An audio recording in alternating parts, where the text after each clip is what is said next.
굽게 닫힌 보건지소문, 그리고 그 위에 그냥 삐뚤게 붙어있는 휴진 안내문 한 장. 오늘 저희가 여러분과 함께 들여다볼 자료는요. 군산의 한 농촌 마을에서 시작된 바로 이 조용한 풍경에서부터 출발합니다. 언뜻 보면 그냥 오늘 문을 닫았나 보다 이렇게 생각할 수 있지만 이 문이 닫힌 날이 하루 이틀이 아니라는 게 문제죠. 그래서 오늘 분석의 핵심 질문은 바로 이겁니다. 우리 동네 건강지킴이 역할을 해야 할 이 보건지소들이 대체 왜 이렇게 자꾸만 문을 닫고 있는 걸까요? 저희가 오늘 여러분께서 보내주신 기사랑 현장 자료들을 바탕으로요. 이 닫힌 문 너머에서 지금 벌어지고 있는 일들, 그리고 주민들이 실제로 겪고 있는 어려움, 또 그 깊은 곳에 숨어있는 진짜 원인까지 한번 차근차근 파헤쳐 보겠습니다. 네, 이 자료들이 보여주는 건 사실 단순히 군산이라는 한 지역의 의료 공백 문제 이런 게 아닙니다. 이건 마치 우리 몸의 실핏줄 같은 거잖아요. 농촌 지역 공중보건 시스템이라는 게. 그 시스템 전체가 지금 어떤 구조적인 위기에 처해 있는지를 보여주는 하나의 경고등과도 같다고 생각합니다. 주민들의 목소리랑 또 이 차가운 숫자를 하나씩 이렇게 맞춰보면요. 훨씬 더 입체적이고 심각한 그림이 보이기 시작할 겁니다. 자, 그럼 그 그림을 한번 그려보죠. 구체적인 상황부터 좀 살펴볼게요. 자료를 보니까 취재팀이 방문했던 그날 군산에 있는 보건지소가 총 13곳인데 무려 7곳이 문을 닫았다고 해요. 아, 7곳이나요? 네.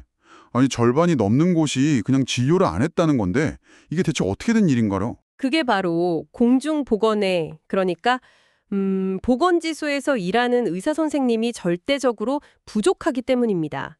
의사 한 명이 여러 곳을 책임져야 하는 그런 상황이 된 거죠. 그래서 어쩔 수 없이 요일을 정해서 월요일은 A지소, 화요일은 B지소 이런 식으로요. 여기저기 돌아다니면서 진료를 보는 이른바 순회 진료라는 임시 방편으로 겨우겨우 버티고 있는 겁니다. 순회 진료요. 아, 말이 순회 진료지. 주민들 입장에서는 그냥 우리 동네 의사 선생님이 매일 계시지 않는다. 바로 이 뜻이잖아요. 그렇죠. 특히나 이게 병원 한 번 가려면 정말 큰 마음 먹어야 하는 어르신들이 대부분인 농촌 지역에서는 정말 치명적일 것 같은데요. 정확하게 보셨습니다.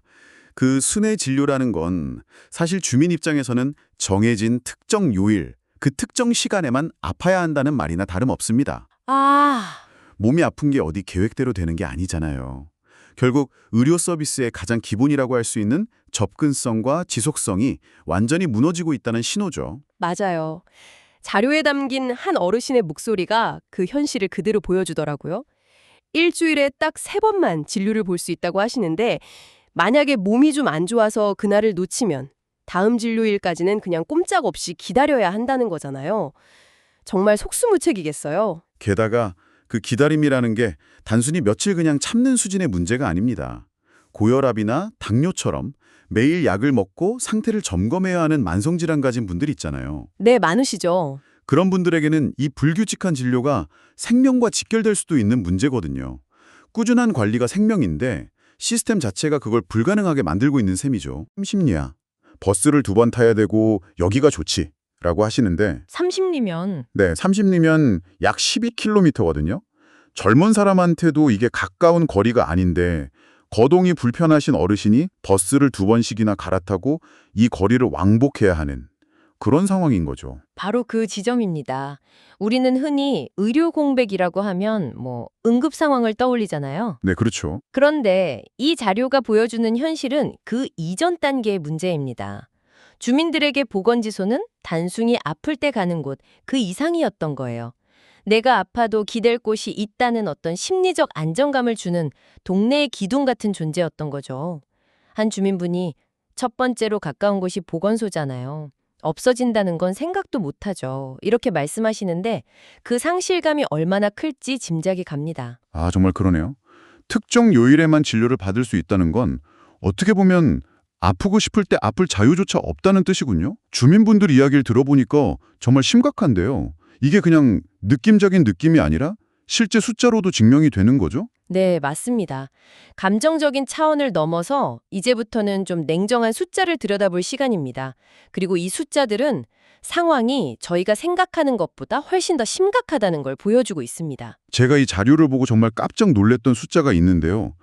군산시 전체 보건지소는 13곳인데 현재 복무 중인 공중보건의는 단 10명뿐이라고 합니다. 10명이요? 네.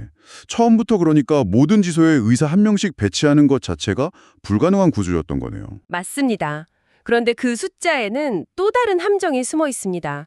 그 10명 중에 4명은 계야도나 어청도 같은 섬 지역에서 근무를 합니다. 아, 섬이요? 네, 섬은 육지랑 완전히 분리되어 있잖아요. 그래서 응급 상황 같은 걸 대비해서 의사가 상주하는 게 필수적이거든요. 아, 그렇군요. 그러면 섬 지역 인원을 빼고 나면 결국 육지에 있는 나머지 읍면 지역 전체를 담당하는 공중보건에는 고작 6명뿐이라는 계산이 나오네요. 바로 그겁니다. 아니, 6명에서 9개가 넘는 보건지소를 돌아가면서 맡고 있다는 건가요? 이게 현실적으로 가능한 운영 방식인가요? 지금도 이미 한계 상황에 다다른 아주 아슬아슬한 땜질식 운영이라고 봐야죠. 그런데 진짜 문제는 이게 끝이 아니라는 겁니다. 끝이 아니라고요? 네, 자료에 따르면 그 6명 중에서도 절반인 3명이 바로 다음 달인 4월이면 복무기간이 끝나서 떠날 예정이라고 합니다. 잠시만요. 6명에서 3명으로 줄어든다고요? 네, 맞습니다. 인력이 그냥 절반으로 뚝 떨어지는 거네요. 지금도 순회 진료로 겨우겨우 버티고 있는데 의사가 3명밖에 남지 않으면 그때는 순회 진료조차 제대로 할 수 없게 되는 거 아닙니까? 최악의 경우 일부 보건지소는 아예 그냥 장기 휴진에 들어가거나 일주일에 한 번 진료하기도 어려운 상황이 올 수 있다는 걸 의미합니다. 여기서 저희가 봐야 할 지점은 이 문제가 단순히 의사 몇 명이 줄었다는 숫자의 문제를 넘어선다는 겁니다.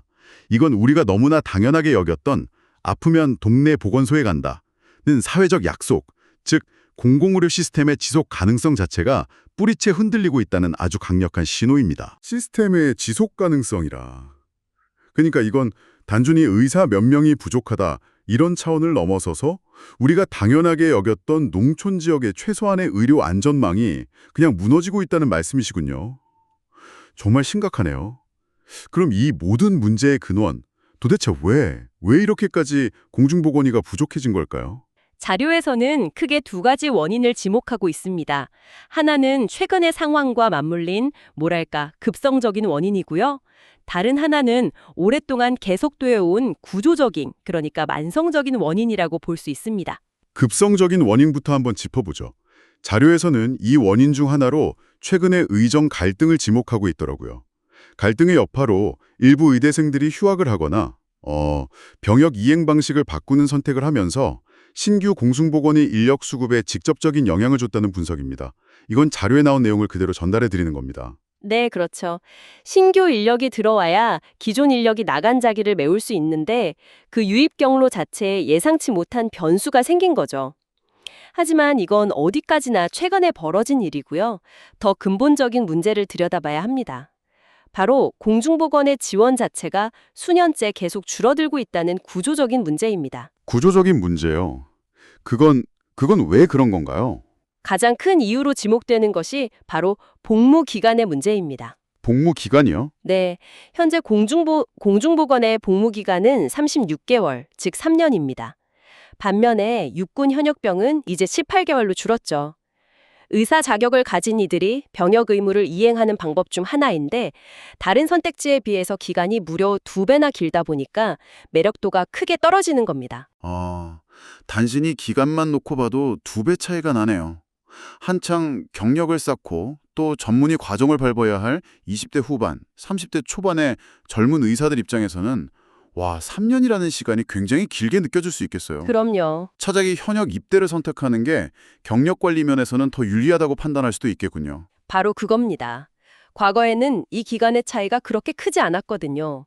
그리고 또 공중보건의로 근무하면서 비교적 자유롭게 자기 개발을 할 수 있다는 장점 때문에 많은 분들이 선호했습니다. 하지만 현역 복무기간이 계속 단축되면서 그 균형이 완전히 깨진 거죠. 결국 의정 갈등이라는 급성 쇼크가 긴 복무기간이라는 만성질환과 만나면서 공중보건의 인력난이라는 합병증을 폭파시킨 셈입니다. 그렇군요. 결국 이 자료가 보여주는 건 의사라는 개인의 병역 의무에만 의존해왔던 우리의 농촌 공공의료 시스템이 이제는 그 수명을 다했다는 강력한 신호라고 볼 수도 있겠네요. 네, 그런 해석이 가능하죠. 더 이상 개인의 희생이나 어떤 사명감만으로는 이 시스템을 유지할 수 없는 한계점에 도달한 것 같습니다. 아주 중요한 지적이십니다. 이건 군산만의 문제가 아니라 앞으로 전국의 모든 농어촌, 도서 지역이 공통적으로 겪게 될 미래일 수 있습니다. 국가가 필수 의료 인력을 어떻게 안정적으로 확보할 것인가, 또 이들이 의료 취약지에서 자부심을 갖고 일할 수 있도록 어떤 환경을 만들어줄 것인가에 대한 아주 근본적인 고민이 필요한 시점이라는 걸 이 자료들이 명확하게 보여주고 있습니다. 오늘 저희는 군산의 닫힌 보건지소문에서 시작해서요. 그 문 앞에서 발길을 돌려야 했던 어르신들의 그 막막함, 그리고 이 모든 상황을 숫자로 증명하는 공중보건의 부족 현실, 나아가 그 배경에 깔린 복합적인 원인들까지 아주 깊이 있게 살펴봤습니다. 네. 군산의 사례는 우리 사회의 가장 약한 구리, 즉 농촌 지역 의료 시스템이 얼마나 취약한 상태에 놓여 있는지를 상징적으로 보여줬습니다. 주민들에게는 마지막 보루이자 가장 가까운 의료 안전망이었던 보건지소가 제 역할을 못하게 되자 그 피해는 고스란히 이동이 불편하고 만성질환을 앓는 가장 취약한 계층에게 돌아가고 있었습니다. 오늘의 분석은 여기까지입니다. 마지막으로 여러분께서 한번 곱씹어 보실 만한 질문을 하나 던져드리고 싶습니다. 오늘 저희가 살펴본 자료들은요, 젊은 의사들의 병역 의무를 활용해서 농촌 의료 공백을 메워왔던 수십 년 된 공중보건의 시스템이 이제 한계에 부딪혔다는 점을 분명히 보여줍니다. 그렇다면 앞으로 우리 사회는 어떻게 해야 할까요? 거주 지역이 어디든 소득 수준이 어떻든 모든 국민이 최소한의 필수적인 의료 서비스를 보장받을 수 있도록 하기 위해서 과연 어떤 새로운 방식의 인력 확보 방안이나 획기적인 제도적 지원을 고민해야 할까요? 이건 더 이상 미룰 수 없는 우리 모두의 숙제일 겁니다.